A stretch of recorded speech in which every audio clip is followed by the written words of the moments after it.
ओम नमो भगवते वासुदेवाय।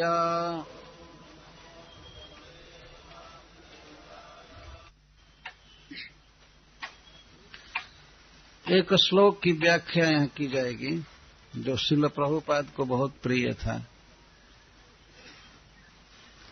और भाई जी हनुमान प्रसाद पोद्दार प्रायः इसको उद्धृत करते रहते थे। 8वां श्लोक है ब्रह्मा जी की स्तुति में। तत्तेऽनुकम्पां सुसमीक्षमाणः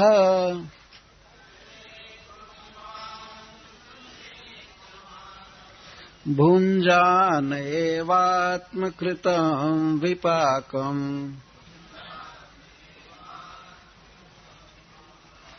हृद्वाग्वपुर्भिर्विदधन् नमस्ते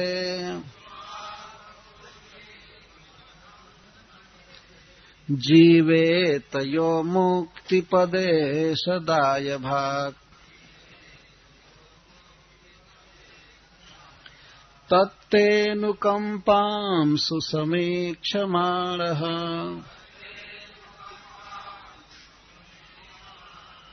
भुञ्जान एवात्मकृतं विपाकम् हृद्वाग्वपुर्भिर्विदधन् नमस्ते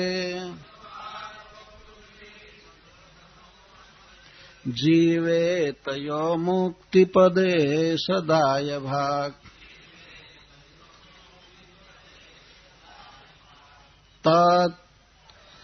तस्मात् ते आपकी अनुकंपा अतिशय कृपा को सुसमीक्षमाणः किसी भी परिस्थिति में देखता हुआ, अच्छी तरह से देखता हुआ, भुञ्जानः भोगता हुआ, एव ही आत्मकृतं अपना कर्म का फल, अपने कर्म का फल, विपाकम फल परिणाम, हृद्वाग्वपुर्भिः मन वचन और शरीर से विदधत् करता है, नमः नमस्कार, ते आपको, जीवेता और इस तरह जो जीवित रहता है, इस प्रकार जो जीवन धारण करता है, यो जो मुक्ति पदे वह व्यक्ति मुक्ति प्रदान करने वाले आपके चरणों में, सह वह भक्त दाय भागी होता है, आपका उत्तराधिकारी होता है।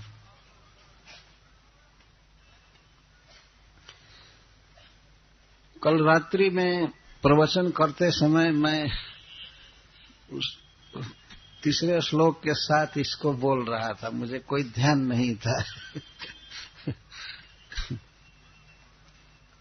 उसमें भी नमनता एवं आया था, मुझे शक हो रहा था कि 2 बार कैसे नमस्ते आएगा, लेकिन फिर भी आवेश था, मैं बोलता गया। तो श्री ब्रह्मा जी भगवत तत्व के ज्ञान की दुरूहता का वर्णन करते हुए कहते हैं कि हे प्रभु, जब आप इस जगत में अवतार लेते हैं और अवतार लेकर के विविध लीलाएं करते हैं, तो आपकी महिमा को, आपके ऐश्वर्य को, ईश्वरताई को, प्रभाव को लोग नहीं जान पाते हैं। और जब आप नहीं अवतार लेते हैं, गोलोक में रहते हैं, अप्रकट वैकुंठ में रहते हैं, तो उस समय कोई क्या जान सकता है। जब आप अवतार लेते हैं उस समय भी नहीं जान पाते लोग। भगवान श्री कृष्ण जब इस पृथ्वी पर विद्यमान थे तो बहुत अधिक लोग उनको भगवान के रूप में नहीं जान पाए। और वैसे श्री कृष्ण को तो कुछ लोग जान गए थे कि ये भगवान है, परब्रह्म है, परंतु भगवान श्री राम को तो कोई नहीं जानते थे। अरे शिव जी के पत्नी सती को भी जब डाउट हो गया भगवान की लीला देख करके, तो दूसरा कोई क्या समझेगा। रावण को लोग समझाते थे, मंदोदरी समझाती थी, विभीषण जी समझाए, हनुमान जी समझाए, अंगद जी समझाए कि वे श्री राम परब्रह्म है, भगवान है, उनके साथ बैर मत करो, सीता को लौटा दो। यहां तक कि मारीच को जब रावण कहा कि तुम सीता को जाकर के लुभित करो और यदि राम तुमको मारने चलेगा तो मैं सीता का अपहरण कर लूंगा, टेस्ट करने के लिए वो मारीच को कहा। तो मारीच के पास रावण अकेले गया था। राजा लोग अकेले नहीं चलते हैं, उनके साथ सचिव, सेनापति या कोषाध्यक्ष और भी सैनिक चलते हैं, लेकिन रावण उस दिन अकेले गया। जब शूर्पणखा ने विलाप कर दिया कि 2 लड़के आए हैं अयोध्या से, हमारा नाक कान काट दिए बिना गुनाह के, बिना अपराध, वो तो अपनी सफाई दे रही थी। तो रावण को रात को नींद नहीं आई, सवेरे मारीच के पास गया। मारीच उसका मामा लगता था, लेकिन मामा हो चाहे कुछ भी हो, ये रावण किसी को प्रणाम नहीं करता था। तो मारीच के पास गया तो मारीच पूछा कि कैसे अकेले आए, कौन सा विशेष पर्पस पर गया। तो रावण कहा कि सुनो, मैं काम से आया हूं, 2 लड़के अयोध्या से आए हैं और उनके साथ एक बहुत सुंदरी स्त्री है, मैं स्त्री का अपहरण करूंगा क्योंकि हमारे बहन का नाक कान काटा है इन लोगों ने। तो मारीच पूछता है मैं एक बार रामलीला देख रहा था तो मारीच नहीं, रावण के सभा में कोई राक्षस पूछा क्या क्या शूर्पणखा की नाक कान कट गई?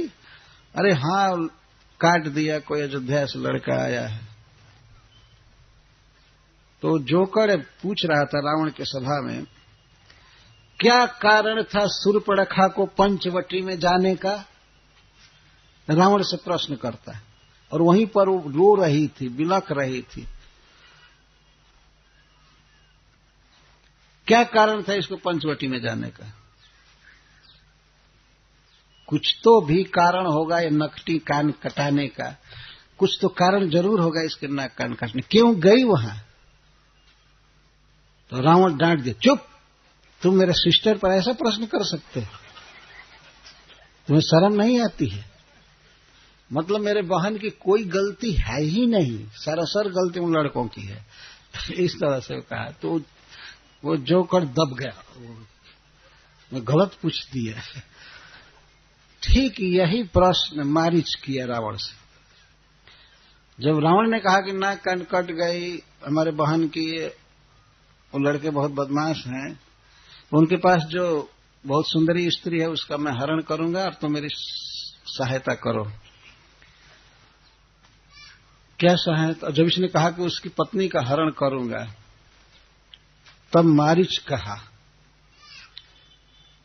कि देखो, मैं तुमसे कुछ कहने का साहस इसलिए कर रहा हूं कि मैं तुम्हारा मामा हूं, मुझे विश्वास है कि मेरी बात पर तुम ध्यान दो। तो रावण कहता है, इस समय तुम्हारा भांजा बनकर नहीं आया हूं, मामा हूं साला कहीं के। पहचानते हो मैं राजा हूं ना, मैं राजा हूं। राजाओं के साथ इस तरह का संबंध नहीं देखना चाहिए।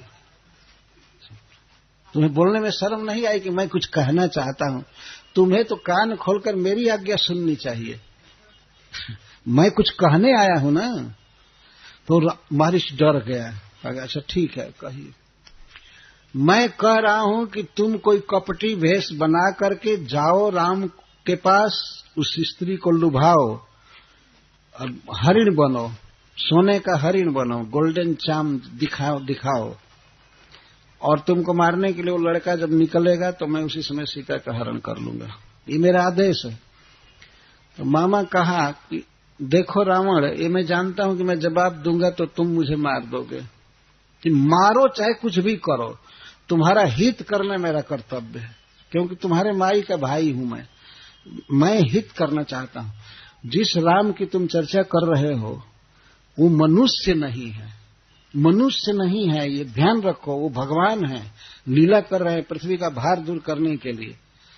तुम्हारा मामा होने का अभिमान मुझे नहीं जा रहा है, तुम्हारे हित के लिए कह रहा हूं। तुम विश्वास करो, मनुष्य नहीं है, मनुष्य नहीं। और तुम कभी ऐसा दुस्साहस मत करो कि सीता का हरण करो, कभी मत करो, नहीं तो तुम मर जाओगे, तुम मारे जाओगे।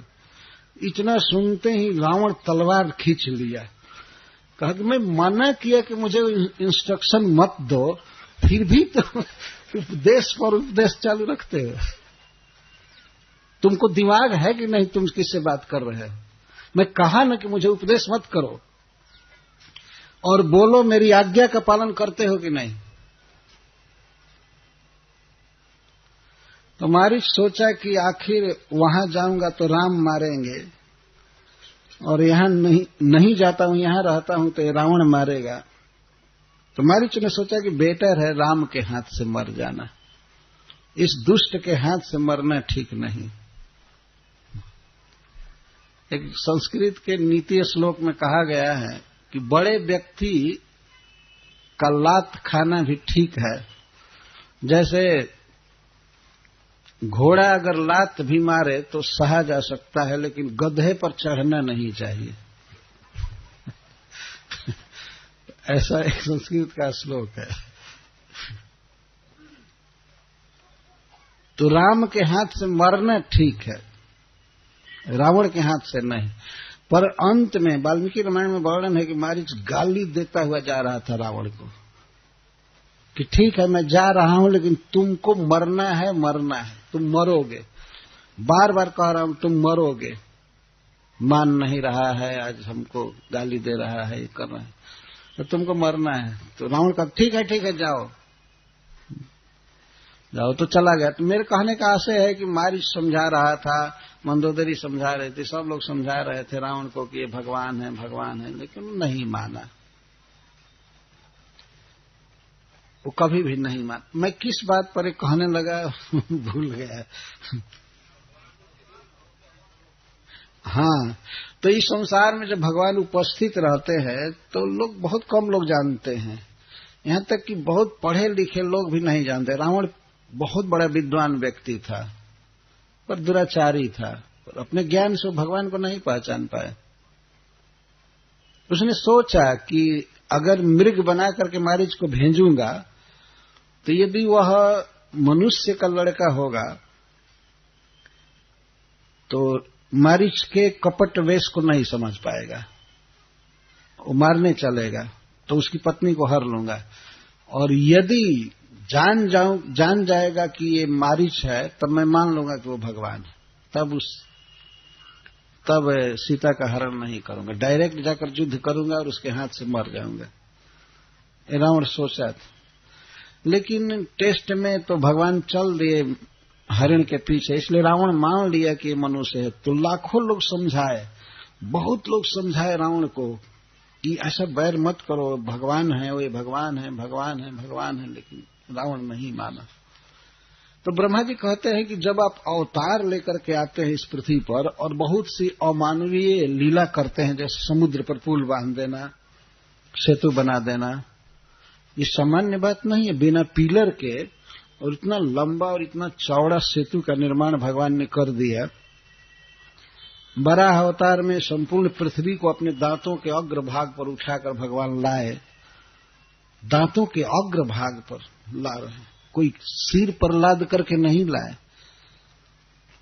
पूरा भूमंडल, इस भूमंडल के एक छोटे से कण को, जिसको हम लोग ट्रक पर लादते हैं, रेलवे में लादते हैं, और उस ट्रक पर लादे हुए सामान को कोई कहे किसी मनुष्य को कि आप अपने दांत पर जरा इसको टांगिए, कोई टांग सकता है?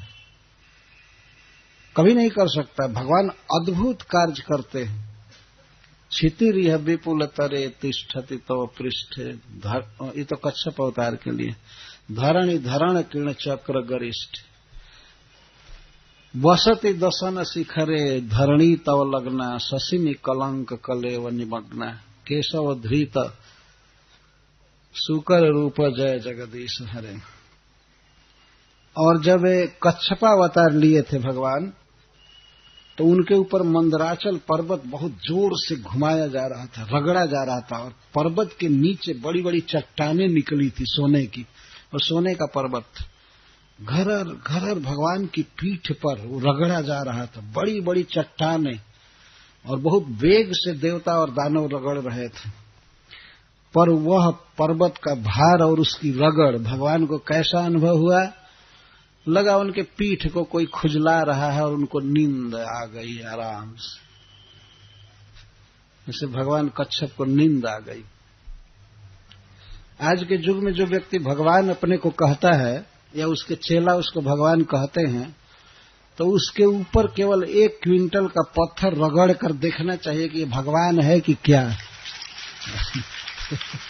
देखा या टेस्ट किया जा सकता है।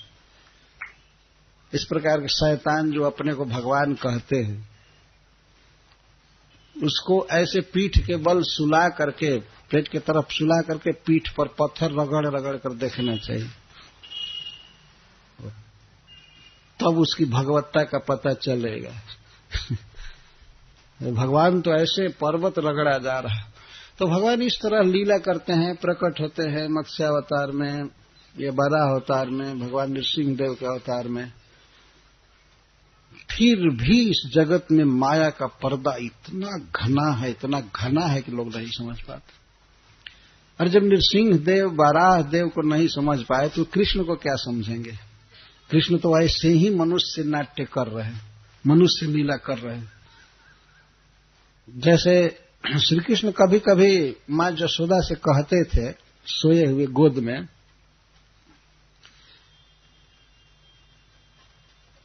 ऐसी घटना है कि एक दिन श्री कृष्ण मां यशोदा के गोद में सोए थे और कुछ बर्राने लगे। सपना में आदमी बोलता है ना, तो कहने लगे, लक्ष्मण धनुष बाण लाओ, मैं अभी रावण का वध कर देता।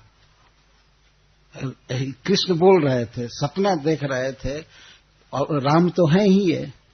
तो आवेश हुआ, मैं राम हूं और रावण का वध करना है, तो लक्ष्मण धनुष बाण लाओ, इतना कह करके मां यशोदा के गोद से खड़े हो गए। तो मां तो चकित हो गई, ये क्या हो गया, ये क्या हो गया। तो पकड़ करके सुलाई, दूध पिलाने लगी। क्या हो गया तुमको, क्या बक रहे थे? तो दूध पीते समय श्री कृष्ण कहते हैं, मां तुमको मालूम है मैं ही नृसिंह देव के रूप में अवतार लिया था, मैं ही हिरण्यकश्यप का वध किया था। तो मां यशोदा कहती है, तुम बिल्ली का म्याऊ म्याऊ शब्द सुनकर मेरे गोद में चिपक जाते हो और तुम नृसिंह बन गए हो। अरे बाप रे। तुम मानो या मत मानो, देखो मैं ही वामन देव बना था, मैं पृथ्वी को नाप लिया था। तो माता यशोदा तमाचा तानते हुए कहती, अरे मूर्ख जीव, कहां भगवान और कहां तुम, ऐसा कहना नहीं चाहिए, अपराध है। और तुम चौकट नहीं लांघ पाते हो, इस घर से उस घर में नहीं आ पाते हो, और तीनों लोग नाप दिए थे। क्या ये बोल रहा है लड़का, ऐसा पागल मिल गया, ये भी नहीं सोचता है भगवान में और जीव में कितना अंतर है। तो श्री कृष्ण कभी कभी ऐसे कहा करते थे, मैं ही नापा था, बलि से छल किया था। तो मां कहती, हाँ हाँ, इतना छोटा सा ऊंचा चौकट नहीं लांघ पाते हो और तुम तीनों लोग नाप दी। तो मां यशोदा को विश्वास नहीं होता था। वो तो खैर स्वरूप शक्ति के अधीन है, वो तो भक्ति हुई, लेकिन महामाया के अधीन जितने जीवन नहीं जान पाते हैं। तो ब्रह्मा जी यहाँ कह रहे हैं कि आपका ज्ञान, आपके ऐश्वर्य का, पराक्रम का होना कठिन है अवतार लेने पर भी। अतः सबसे अच्छा उपाय ये है, तत्तेनुकंपम सुस्मिक्षमाण भुंजान एवात्मकृतम विपाकम हृदवाग बपुर्भि विद्धन नमस्ते जीवित यो मुक्ति पदे सदैव। इसलिए जो व्यक्ति प्रतिक्षण किसी भी अवस्था में आपके कृपा को ही देखता रहता है। सुसमीक्षमाण, हर एक स्थिति में यही आशा रखता है कि कब कृष्ण कृपा करेंगे, कब कृष्ण कृपा करेंगे। इसको अनुकंपम सुसमीक्षमाण। अथवा किसी भी स्थिति में जो व्यक्ति भगवान की कृपा को ही देखता है, कुछ हो जाता है तो कहता है भगवान की कृपा है, भगवान की कृपा है, वास्तव मानता है हृदय से, सुसमीक्षण करता है। किसी भी परिस्थिति में कृष्ण हमारे प्रति स्नेह कर रहे हैं, कृष्ण अनुकंपा कर रहे हैं, हम पर दया कर रहे हैं, किसी भी स्थिति में। यह बहुत बड़ा गुण है भक्त का। तो वह व्यक्ति भगवान का दाय भक्त बनता है। किसी भी स्थिति में भगवान की कृपा देखनी चाहिए। जो भी हो रहा है वास्तव में भक्त के प्रति भगवान कृपा करते हैं। कोई शरीर में रोग हो गया, या धन का अभाव हो गया, या स्वजनों के द्वारा उपेक्षा हो गई, यहां तक कि माता और पिता भी तिरस्कार करने लगे, भाई नहीं माने। जैसे ध्रुव महाराज के पिताजी गोद में नहीं बैठा है, अपनी मां खुद सौतेली मां कह दी कि तुम मत बैठो और वन में जाओ। पिता गोद में नहीं बैठाया, परंतु माता सुनीति जो ध्रुव की असली मां थी, वह उस स्थिति में भी भगवान की कृपा मानती थी और अपने बच्चे से कहे कि बेटा चिंता मत करो, तुम जाओ भगवान की गोद में जाओ। लक्ष्मी जी उन्हीं का भजन करती है, मनु महाराज करते हैं, ब्रह्मा जी उन्हीं का भजन करके विश्व सृष्टि की शक्ति प्राप्त किए। तो तुम जाओ विष्णु का आश्रय लो, चिंता मत करो, तुम अब यहां पंचायत मत इकट्ठा करो, राजा से कोई क्या दिला सकता था। तो माता सुनीति ने बहुत सुंदर उपदेश किया है कि जाओ भगवान का भजन करो, यदि धन चाहते हो भगवान तुमको देंगे। तो ध्रुव महाराज गए, तो पिता उत्तानपाद के मन में जो ऐसा हुआ कि इसको गोद में न लूं, तो यह भगवान की कृपा थी। अगर वो गोद में ले लिए होते तो ध्रुव महाराज आज ध्रुव महाराज नहीं बने होते, है ना। एक साधारण राजा बन करके भोगते, कौन जानता ध्रुव कौन है क्या है। लेकिन जो उनके जीवन में पिता के गोद में नहीं बैठने का अवसर जो हो गया, यही ध्रुव महाराज के जीवन को बदल दिया। भक्तों के जीवन में ऐसी घटनाएं होती रहती हैं। तो चाहे जो भी स्थिति हो, कोई भयावह रोग हो जाए तब भी कृष्ण की कृपा है। कृष्ण कोई न कोई कृपा का ही फेज चालू करते हैं। वे कहते हैं कि जस्या हम अनुगृह्णामि हरिष्ये तद्धनम सनय। मैं जिस व्यक्ति को अपना बनाना चाहता हूं, अनुग्रह जिसको अपना बनाना चाहता हूं, उसके धन को छीन लेता। हरिष्ये तद्धनम सनय। ध्यान रखना चाहिए कि उसी भक्त का भगवान धन छीनते हैं जिसका धन छीनने के बाद भक्ति और बढ़ती जाती है। अगर धन छीनने से भक्ति घट जाए तो भगवान ऐसा काम नहीं करते। कुछ लोग तो कहते हैं भगवान कृष्ण बहुत खतरनाक है, धन छीन लेते हैं भजन करने वाले का। हाँ, जो धन बाधक हो रहा हो, भक्ति में गिरा रहा हो, तो उस धन को छीन लेते हैं। और कुछ लोगों को तो काफी धन दिए हैं, जैसे प्रहलाद महाराज, ध्रुव महाराज, युधिष्ठिर महाराज, अम्बरीश महाराज। इन लोगों को तो भगवान धन दिए हैं, क्योंकि धन से लोग बिगड़ नहीं रहे थे। भगवान कृपा कर, धन एक बहुत बड़ा अनर्थ का कारण है, भगवान हर लेते हैं। तो उसके बाद भगवान कहते हैं कि जब धन चला जाता है भक्त का, तब उसके स्वजन उसकी उपेक्षा करते हैं। अब हमको कुछ दे ही नहीं रहा है तो उसकी उपेक्षा करने लगते हैं। स्वजन जब उपेक्षा करने लगते हैं और वो बार बार धन के लिए प्रयास करता है, जब धन नहीं मिलता है तब वो अंततः हार करके कहता है, हे कृष्ण बस आप ही मेरी शरण है। भगवान चाहते हैं कि जीव ऐसा कहे, ऐसी स्थिति में हो जाए। तो जो भी स्थिति हो, उस स्थिति में जो व्यक्ति भगवान की कृपा का हाथ देखता है, भगवान के अनुकंपा को भली भांति देखता रहता है, वह व्यक्ति भगवान के आनंद का दाय भाग प्राप्त करता है। मैं दाय भाग की बात बाद में कहूंगा, पहले यह कह रहा हूं कि सुसमीक्षमाण कृपा देखनी चाहिए। लगता है कि अरे अरे ये क्या है, ये कौन सी कृपा भगवान की है, लेकिन कुछ पता नहीं चलता भगवान कैसे कृपा करेंगे। जैसे मान लीजिए किसी बच्चे को शरीर में कोई घाव हो जाए, फोड़ा हो जाए,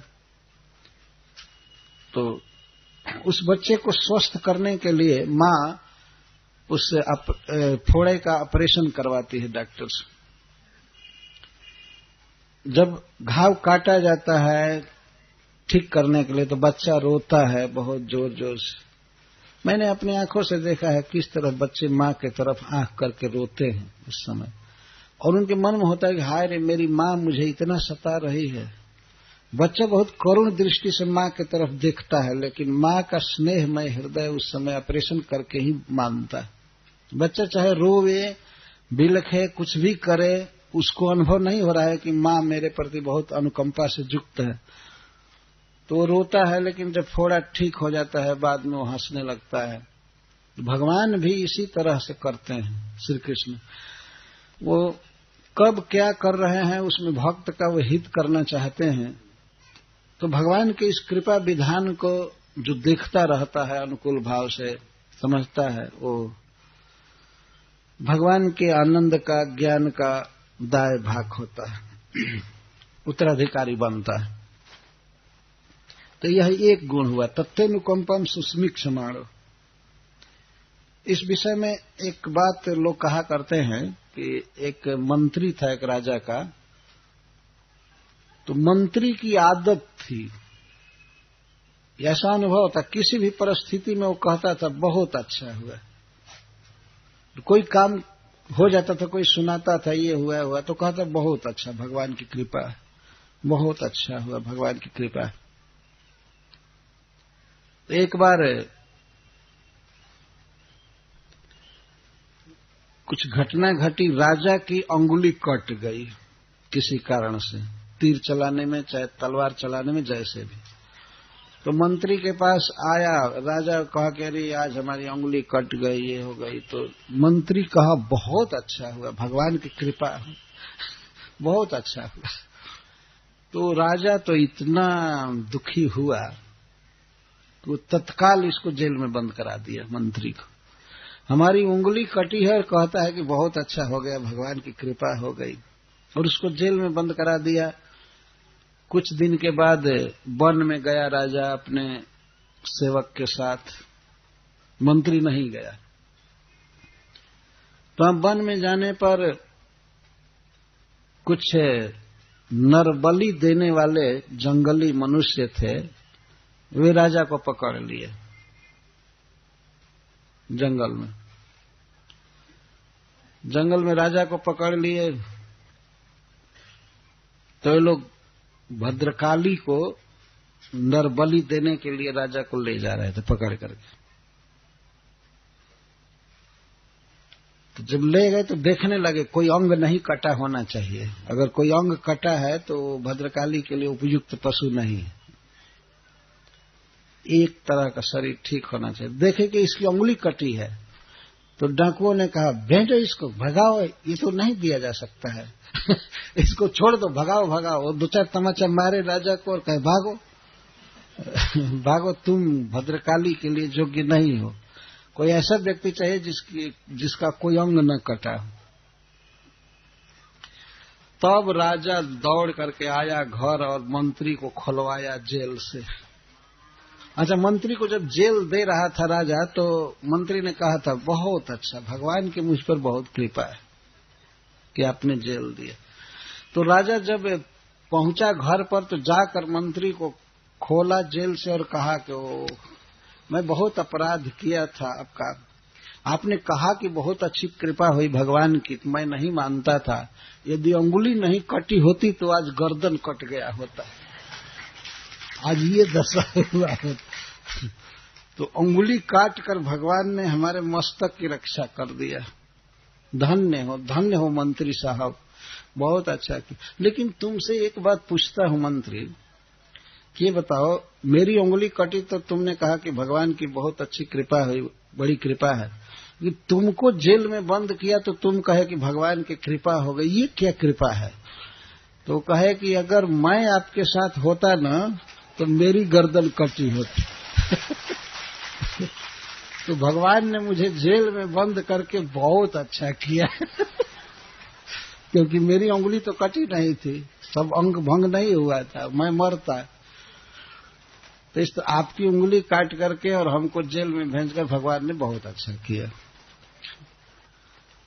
ये प्रत्येक स्थिति में कृष्ण की कृपा का हाथ देखना, कृपा देखना। और भुंजन एव आत्मकृतम विपाकम, और कुछ भी सुख या दुख मिले तो उसे आत्मकृतम विपाकम, अपने किए हुए कर्म का फल समझकर भुंजाना, भोगना चाहिए।